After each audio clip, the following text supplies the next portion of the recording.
Welcome to the RE Human Layer Security podcast, the show that flips the script on cybersecurity. I'm Tim Sadler, the CEO and co-founder of Tessian, and in each episode, I'll be interviewing IT and business leaders about why we need to protect people, not just machines and data, to stop breaches and empower businesses to achieve their missions.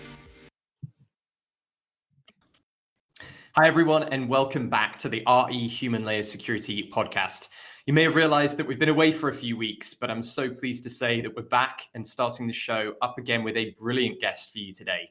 Ben Aung is the Chief Risk Officer at Sage, and he's here today to share his perspective on human layer risks like insider threats and accidental data loss, drawing on his experiences in this role and also his time as a Deputy Government Chief Security Officer in the UK government. Ben, welcome. Hi, Tim. Thanks very much for having me. I'm thrilled to be here. It's great to have you on the show. So, Ben, how has this year been for you and your team at Sage? You know, we're coming off the back of a pretty weird year in 2020, lots of change in the enterprise, and 2021 has had a bit more change too. Have there been any surprises or revelations in terms of your perspective on cybersecurity in the enterprise? Yeah, I mean, for me, I think maybe I'm surprised just how much we've managed to achieve under, what certainly, at least initially, were very challenging circumstances. We've kind of got to a business as usual state, much faster than I would have expected. And, many of the kind of doomsday threats that I think we might have been anticipating as a result of COVID haven't really materialized for me. So that was another surprise. And I think actually, our ability to kind of get back on track on our roadmap and start executing on our strategy again has been, almost without a hitch. So, really good. And, just from a sort of general resilience perspective, I think you can theorize about how well you'll cope under these sorts of circumstances, whether you'll be able to enact some of the plans that, might have otherwise been kind of sitting on a shelf for some time.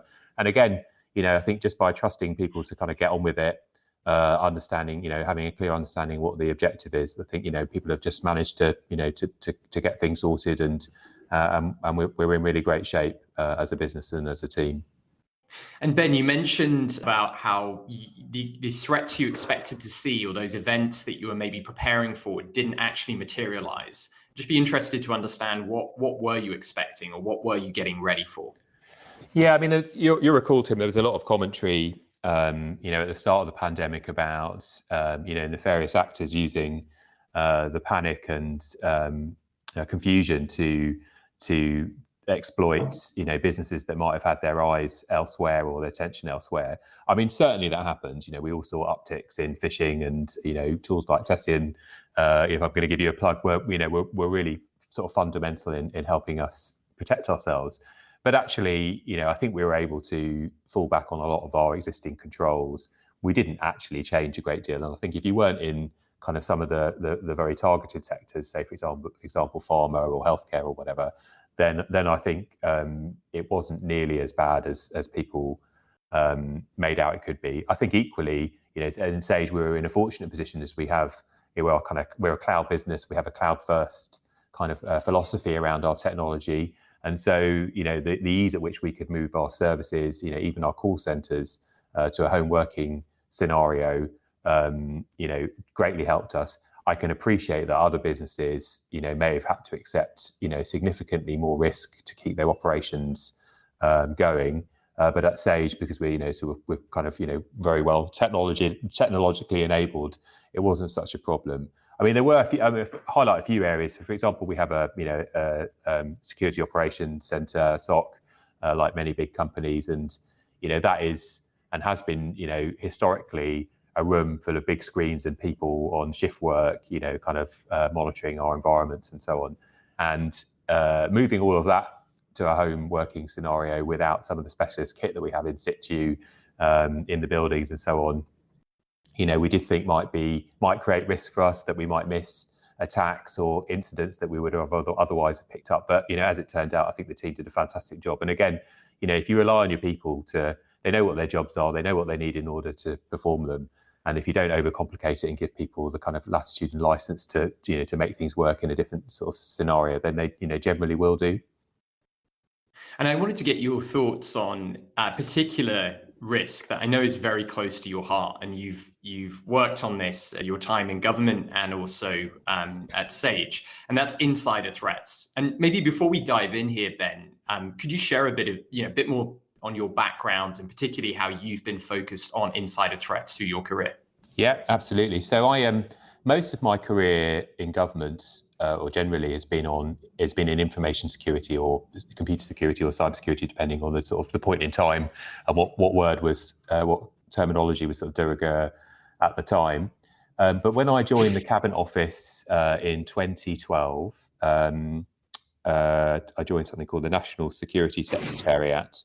The first gig I got there was I was the senior policy advisor in the National Security Secretariat for insider threat, which had been up until that point fairly tangential to my main interest. And soon after I joined, we were dealing with the aftermath of the Edward Snowden disclosures, which as many people will remember, were a sort of a seismic event in the kind of insider threat world or the government security world, and caused a great deal of reflection and introspection around how much confidence we could have in some of the very long-standing controls that we'd had around mitigating the most severe insider incidents in particularly in the national security context. And by that I mean things like national security vetting, top secret clearances, a lot of the kind of process we had around classified information. And so that was a real kind of baptism of fire for me in the insider world. I was working across the Five Eyes community, so that's the UK, the US, Canada, New Zealand, and Australia, and trying to join up what I think we'd all thought were a fairly consistent understanding of how to mitigate and understand insider threats, but found out that actually we were all doing things in slightly different ways. And the US is the most notable example of that because of their scale. I can't quite recall how many sort of top secret clearances we have in the UK, but in the US it's magnitudes greater. And their top secret and classified networks and people that have access to sensitive material is bigger than probably the entire public sectors of all of the other Five Eyes countries combined. So, and I think my experience of working through, with the intelligence community and in that very kind of high threat, high impact context, and dealing with, the aftermath of Snowden, the reputational damage, the real damage and impact to our sort of national advantage, intelligence advantage, was that actually in amongst all of the complexity and smoke and mirrors and sort of spookery, many of the issues were just fundamental people issues or control issues that I would expect almost any organization to face in one way or another. And so I think probably I would just finish by saying my experience has been like I've learned a whole lot about the worst examples of insider threat, and then had to kind of unlearn a lot of it to arrive at probably where I am today.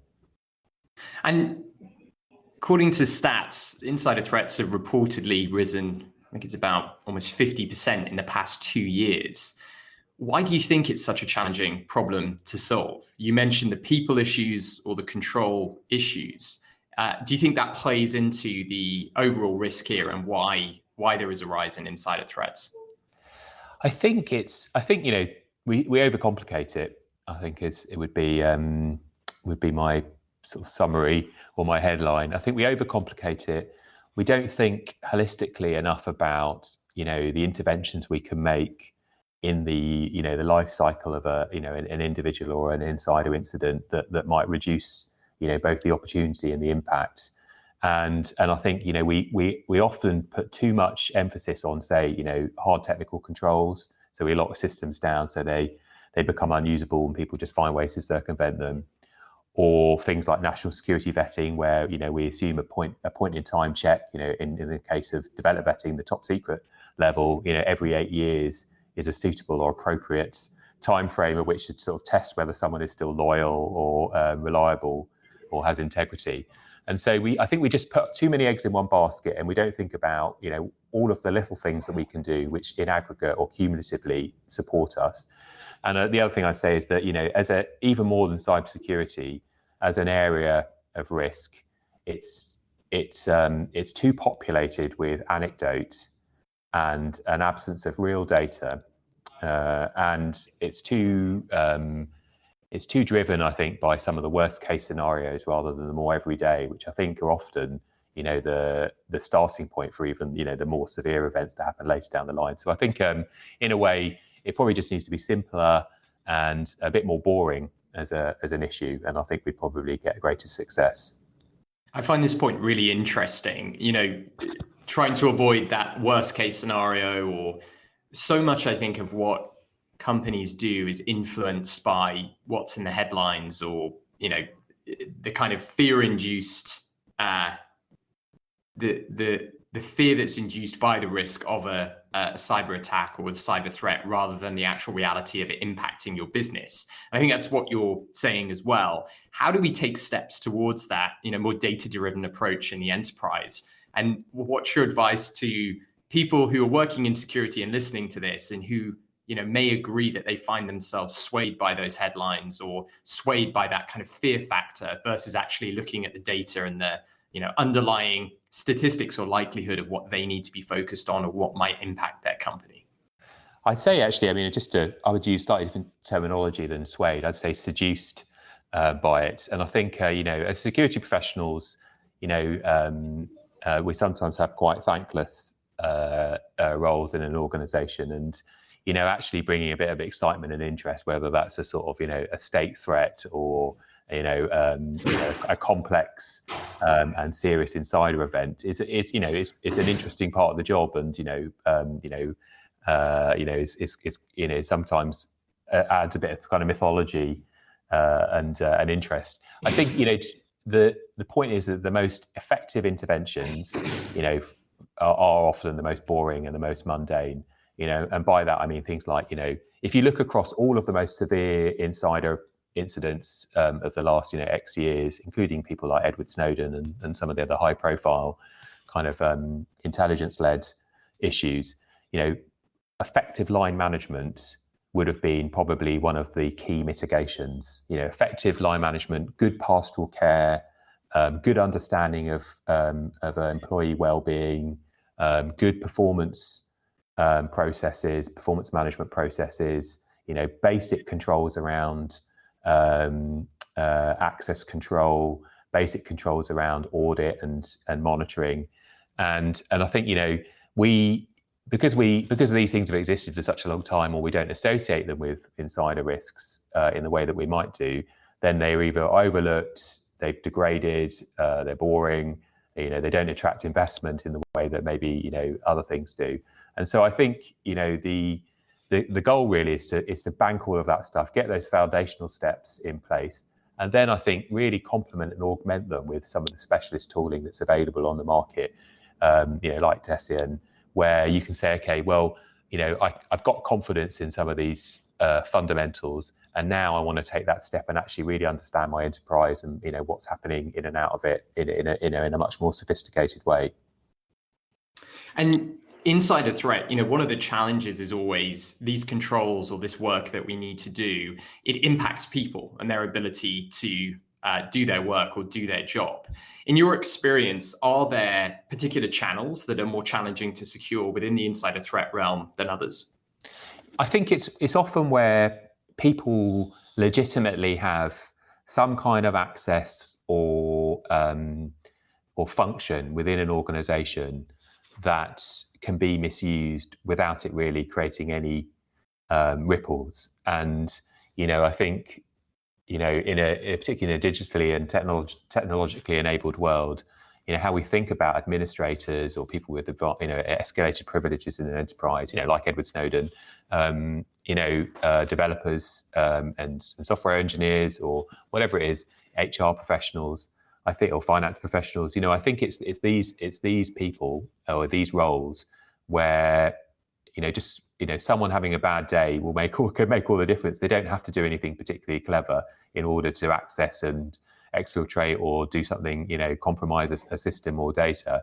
They just need to not be feeling great and maybe have a build-up of resentment or whatever it is over time, or in the more accidental context, just make a mistake, respond in the wrong way to a phishing attempt or whatever, an approach from an external source. And so I think and when you look at an organization, a complex organization or a large organization, you'll find that almost every role in it it has the potential to kind of go wrong in some way. Almost everyone will have some kind of access that could be misused. And so again, that could be quite overwhelming as a starting point. So I think the ability to prioritize, across your workforce, across the different scenarios that you absolutely don't want to happen, really kind of play those out with your teams, think about where the biggest impacts lie and then start there, I think is critical. Otherwise, you probably find it all sort of too much to deal with, and you won't make the progress that you need to.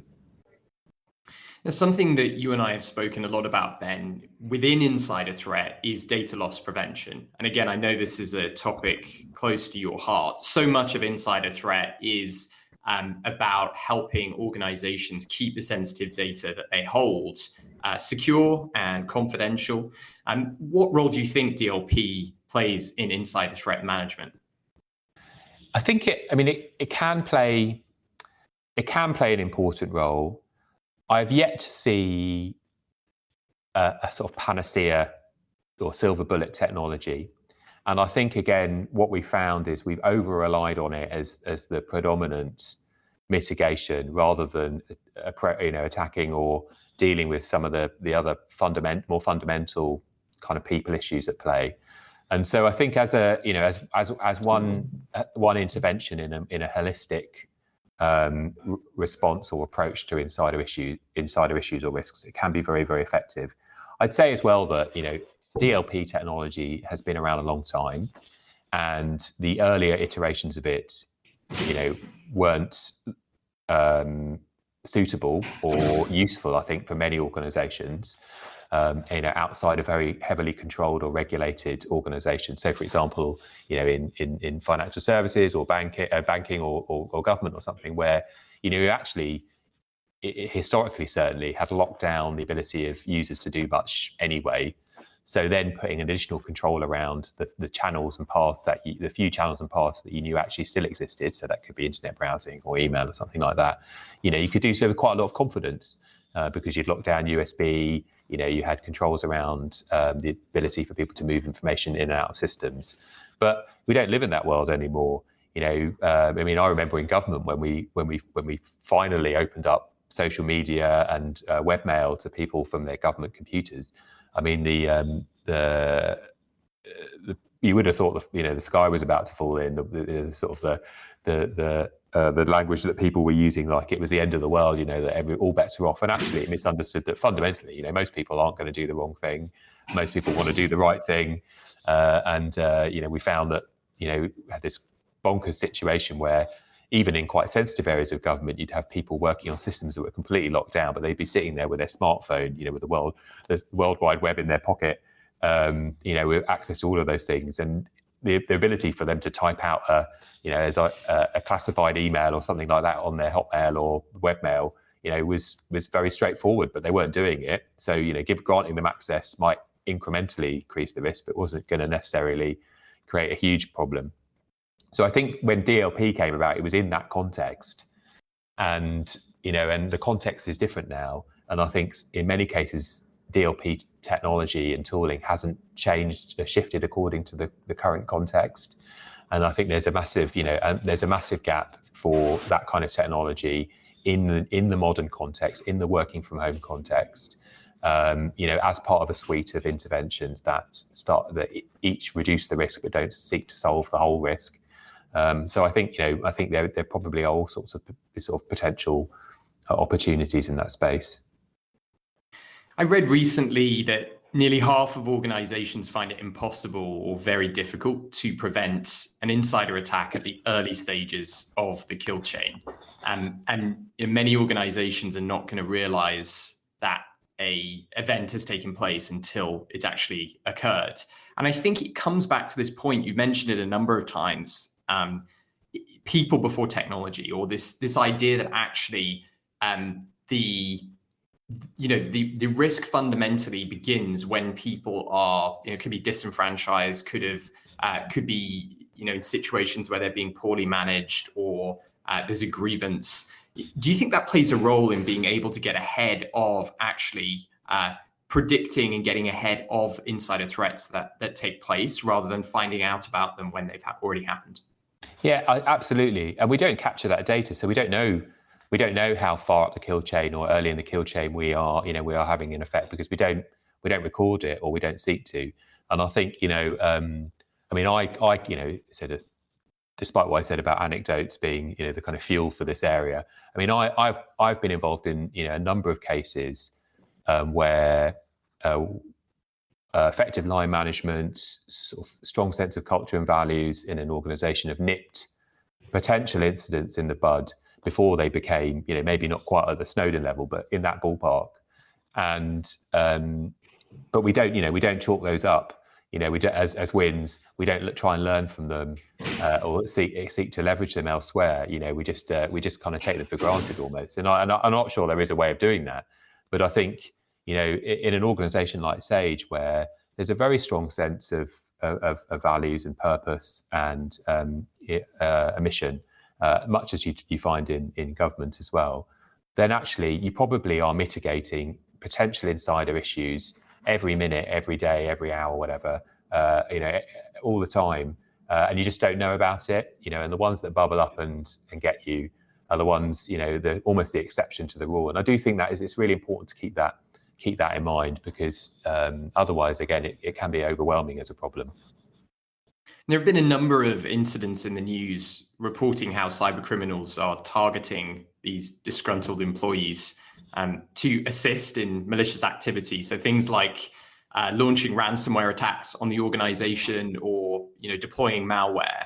And we had another guest on this show, Jenny Radcliffe, and she explained how cybercriminals can actually target and blackmail vulnerable employees into doing malicious work. How do you think about this in your role as a chief risk officer? Is this something that concerns you, or something you think about a lot? I wouldn't say I think about it a lot. I used to think about it a lot in government, where the concept of a kind of blended threat or blended attack, particularly in the sort of nation state context, is very, very relevant. Where there's an often a misconception or misperception that a hostile state actor says I'm going to launch a cyber attack on the UK, or I'm going to compromise X system. They have an objective, and often cyber or remote attacks are the cheapest and safest way to achieve that objective. But in some cases they won't be. And a blended attack where you use some kind of close access technology that's deployed by a compromised individual associated with or as a precursor to a remote attack is a threat model that governments and sensitive organizations have to deal with. And some of the techniques that governments can deploy against one another are absolutely crazy. I mean, you have to really the level of creativity and imagination at play. And I would encourage, I'm not sure they have much on their internet-facing website, but in the UK NACE, the National Counter Eavesdropping organisation in the UK, have prevented and discovered some absolutely fascinating blended capabilities, that use bugging, people, remote attacks, and so on. So anyway, that is a very real risk in that context, and I think it's inevitable that elements of it are going to find their way out into the commercial world. I think the key issue or consideration is, what is the kind of cost benefit equation that the actor is going to be relying on. And as soon as you start involving vulnerable individuals, you do increase risks, your operational risks as an attacker. I think in many cases, these groups, particularly some of the ransomware groups, probably wouldn't care too much about that.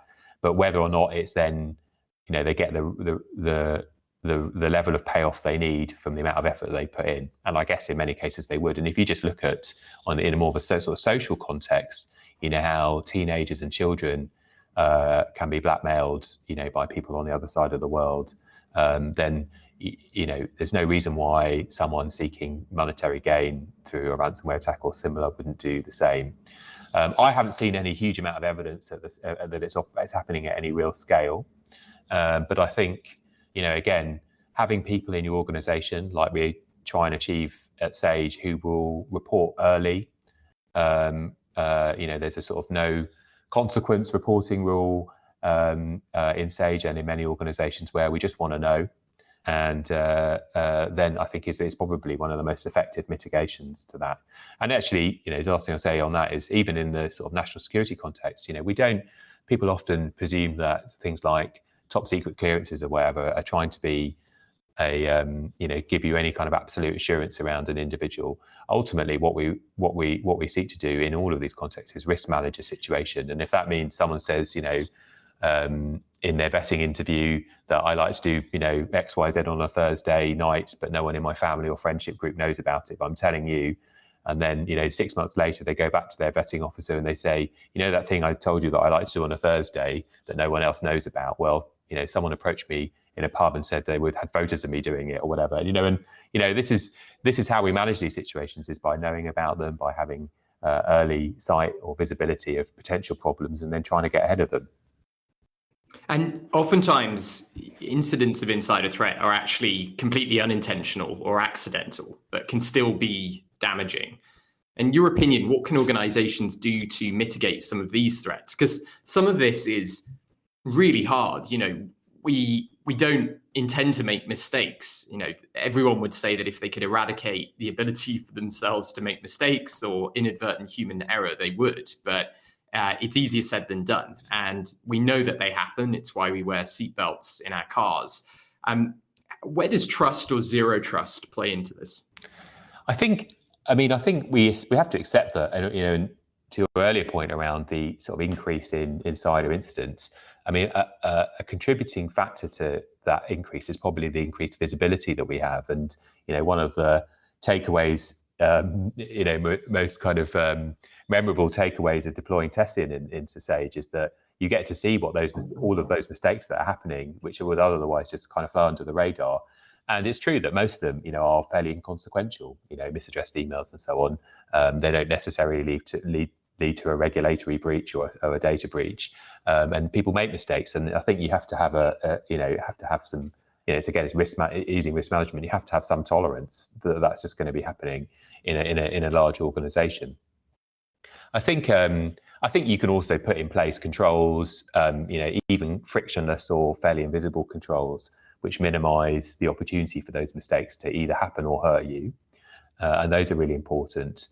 And, and I think, having a sort of strong reporting culture where, someone feels like they might have done something wrong or pressed the wrong button or, done something that is against a normal process or whatever it is, and then they tell you about it because they don't fear any reprisal, is really important. Because again, if you assume these things are going to happen, then the next best thing that you can do is get ahead of them before they have any impact. And so I think with any kind of mistake, it's probably foolish or misplaced to try and account for every different eventuality. You can have tools that give you kind of common coverage. You can have some controls that give you common coverage, and if you understand how those things help you, then you probably can appreciate what your kind of residual risk level is, and then you can decide to live with it or not. And I think one area of sort of insider mitigation, malicious or accidental, that people sometimes don't necessarily do as well as they could, is think about where the balance between control or assurance starts reducing productivity or creating a cost burden, an unnecessary cost burden or friction burden on the business. And I think it's a really important thing, particularly security professionals, to constantly kind of test whether or not we're doing too much or too little, whether or not our controls are introducing unnecessary friction or disproportionate amount of friction for the benefits they bring. And I think that's certainly true in accidental insiders, because, why would you lock down everybody just to mitigate the opportunity for, the exception? So I think it's something you need to think about very carefully. And shifting gears slightly, topic that we're hearing a lot about at the moment is this great resignation, employees leaving at a higher rate than normal to go and join other organizations. Does this play into, how you think about insider threat? If an outsized proportion of people are leaving and joining a new company, how can security teams think about this? Do they need to be working with HR to mitigate some of the threat here? Yeah, they absolutely do, and I think it's a really good example of how perhaps security is struggling or hasn't kept pace with the societal changes that are happening around us. All the evidence sort of suggests that the newer generations joining the workplace will move around a lot more. They won't be satisfied to stay, or they'll be less interested in staying with an employer for 5, 10, 15 years of their career. They'll want to move around, and they'll want to move around quickly and at the time of their choosing. And I think we need to build our systems and controls and thinking around that change, that shift. And so we cannot fight that tide. I think we also cannot just assume that if people leave a business, they're going to have some kind of malicious intent. And at Sage, we have a really strong ethos around when people leave us, that they do so on the basis that they really value their time in the company. They're an advocate and a champion for us elsewhere. And so I think if you start from that basis, then you shouldn't be worried about it. Yes, of course, you want to have controls, and again, you want to think about particular roles or areas of the business where you might want to have less risk tolerance. But again, I think the biggest mistake we could make as an industry is to try and fight the inevitable rather than just adapt to it. Yeah, I think that's great advice. And there's a lot of companies who are going to be thinking about this right now. Ben, as we wrap up the podcast today, I wanted to finish by asking you, what advice do you have for companies who are dealing with the insider threat problem and thinking, where do I even start with this? We don't necessarily have any tooling in place. We don't have any practices in place. What would be your practical advice for how any organization can start thinking about this, or at least assess what their risk is? I would, as I've said, for me, through all of the different contexts that I've had these sorts of responsibilities through, effective line management over and over again is one of the most important things. So how well do managers in your organization sort of discharge that responsibility? How well do they know the people that work for them? How much training do they have? Is your guidance or guidelines around reporting, potential issues, disgruntled stuff, is that baked in and fully integrated into the way that your line managers are trained or expected to sort of discharge that responsibility? That is the number one thing. And then giving those same managers, a clear channel to report anything with no consequence that they're concerned with, and making sure that people understand that. That's number one. And then the other thing I'd say is, ruthlessly prioritizing around the stuff that really matters. You cannot solve it all. So think about the roles that would have most impact for you in an insider context, and tackle those. And then, once you've got that sorted, then maybe think about other roles. And if you can introduce, tools or technologies that give you frictionless or transparent, effect, like Tessian or other tools, then do so, because actually that's a kind of win-win really. But, certainly think very hard about anything that you're going to introduce that creates friction or slows people down. Ben, thanks so much for your time today. It's been great to have this conversation and hear all of your thoughts and advice. We like to finish all of our interviews with some rapid fire questions to get to know the humans on the Human Layer Security podcast a little bit better. So I was going to ask, what book have you read recently that you'd recommend to our audience? The book I read most recently was Jeremy Hayward, the former Cabinet Secretary's biography, which I greatly enjoyed. I can't necessarily recommend it unless you're a kind of a UK government nerd like me. So if I wasn't going to recommend that, then I've recently reread one of my favourite books, Dune, in advance of the movie coming out shortly. So I think that would probably be the one that I'd say, unless of course you're interested in the inner workings of government in the last sort of 20 years. Yeah, I can't wait for June either. And what's the funnest thing that you've done on the weekend over this past year? I've got like many men, particularly of my my circumstance, I've got into cycling in a big way, and definitely are living the all the gear and no idea dream. And I think the ability for me to gain new gear is quickly outpacing my ability as a cyclist, but I'm enjoying it all the same. And then on a different level, I think I've got into Lego really hard again with my daughter. So her room is now full of quite complex, arguably adult-oriented Lego sets, which I bought for her and built with her. So those probably be my two lockdown activities. You've got to tell us what's the Lego set that we should buy if we only buy one. Voltron. There's a Voltron Lego. It's if you recall, Voltron is the robots that is made up of 5 different lions. I think it's an anime from the 80s or 90s, which really obviously didn't have any real interest for my daughter because she wasn't alive then and isn't that big into anime. But we enjoyed building that together, and it's a very sophisticated and impressive set. And Ben, I'm saving the biggest question for last, but what's the best advice you've ever received? It's difficult. I don't know if it's advice. There's been 2 standout moments in my career which I think have ultimately sort of shifted how I think about how I go about my work. The first was both from old bosses and both in government. The first was from a very senior person in government.